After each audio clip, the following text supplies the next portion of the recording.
എല്ലാവരും കർഷകരുടെ കാര്യങ്ങളൊക്കെ പറഞ്ഞിട്ടുണ്ട്. ഇന്ത്യയിൽ ഏറ്റവും കൂടുതൽ ജനങ്ങൾ പണിയെടുക്കുന്ന ഒരു മേഖലയാണ് വ്യാപാര മേഖല. GST വന്നിട്ട് ഏതാണ്ട് 5 വർഷം കഴിഞ്ഞു. പക്ഷേ അതിന് മുമ്പുള്ള നികുതി സംബന്ധിച്ച കുടിശ്ശികകൾ നിലനിൽക്കുന്നുണ്ട്. ഒട്ടേറെ വ്യാപാരികൾ അതിനകത്ത് ഇപ്പോഴും അതിന്റെ നൂലാമാലകളിൽ പെട്ട് ഉഴലുകയാണ്.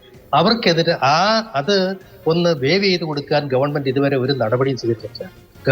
ലക്ഷക്കണക്കിന് കച്ചവടക്കാർ അതിൽ വീണ് കിടക്കുന്നുണ്ട്.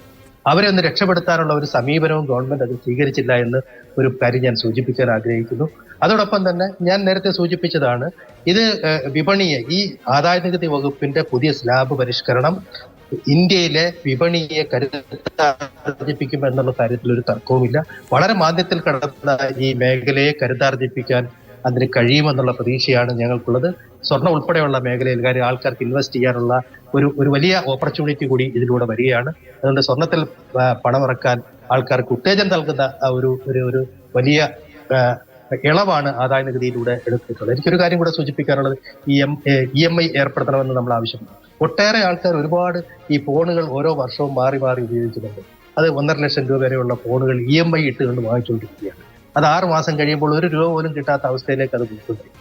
പക്ഷെ സ്വർണത്തിലേക്ക് EMI ഏർപ്പെടുത്തിക്കൊണ്ട് സ്വർണം വാങ്ങിക്കാനുള്ള പ്രോത്സാഹനം ഗവൺമെന്റ് കൊടുക്കണമെന്ന് വീണ്ടും ഞങ്ങൾ ആവശ്യപ്പെടുകയാണ്. അത് ഓരോ വർഷവും അതിന്റെ വില വർദ്ധിക്കുന്ന ഒരു സാഹചര്യമാണ് നിലനിൽക്കുന്നതെന്ന് പറയാനാണ് ഞാൻ ആഗ്രഹിക്കുന്നത്.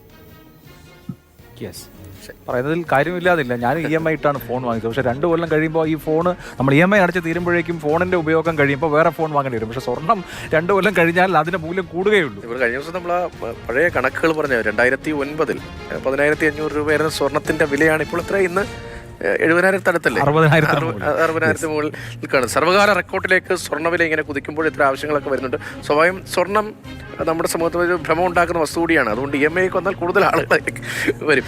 ഏതായാലും ഈ ബജറ്റിനോട് സമ്മിശ്രമായ പ്രതികരണങ്ങൾ വരികയാണ്. പ്രധാനമന്ത്രി വലിയ അവകാശവാദം ഉന്നയിക്കുന്നുണ്ട്, ധനമന്ത്രി അവകാശവാദം ബജറ്റിലൂടെ സഭയിൽ ഉന്നയിക്കുന്നുണ്ട്. അതേസമയം വലിയ വിമർശനം ദേശീയ തലത്തിലും സംസ്ഥാന തലത്തിലും ബജറ്റിന് എതിരെ ഉന്നയിക്കുകയാണ് പ്രതിപക്ഷ നിരയിലെ MP മാർ ഉൾപ്പെടെയുള്ള നേതാക്കളും.